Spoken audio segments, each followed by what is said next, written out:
Hai murid-murid, hari ini cikgu nak cerita tentang cerita tiga sekawan. Kita ada rama-rama yang cantik, laba-laba dan juga lebah. Di sebuah taman yang indah dan penuh warna-warni, tinggallah tiga sahabat kecil, rama-rama, lebah dan laba-laba.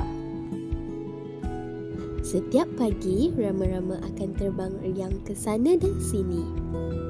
Segarnya udara pagi ni, kata rama-rama sambil mengepakkan sayapnya yang berkilau.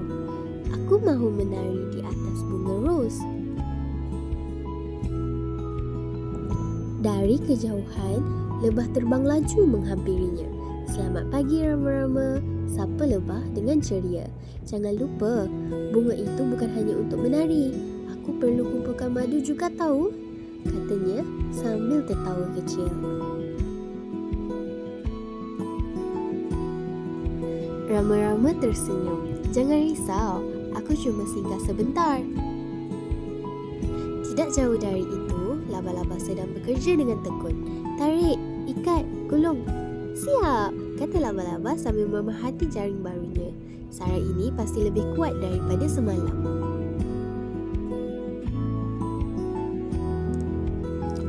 Tiba-tiba langit menjadi gelap. Awan hitam mula berkumpul. Hujan nak turun, jerit lebah cemas. Aku belum sempat bawa pulang maduku.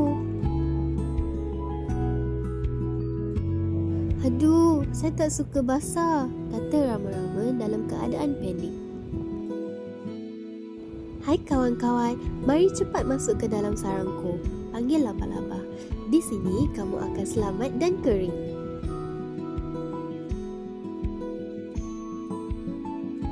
Rama-rama dan lebah segera terbang ke arah sarang laba-laba dan berlindung di dalamnya.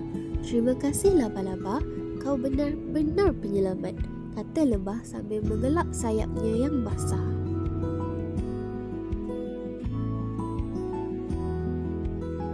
Ya, terima kasih banyak, sayapku sangat lembut. Aku tak tahan hujan, kata rama-rama dengan lega. Laba-laba tersenyum. Sama-sama, kawan sejati saling membantu bukan? Hujan pun turun dengan lebat. Mereka duduk bersama, berbual dan ketawa riang. Esok, aku akan bawa madu manis untuk kamu berdua, kata lebah dengan semangat. Dan aku akan menari khas untuk kamu, tambah rama-rama sambil melompat kecil kegembiraan.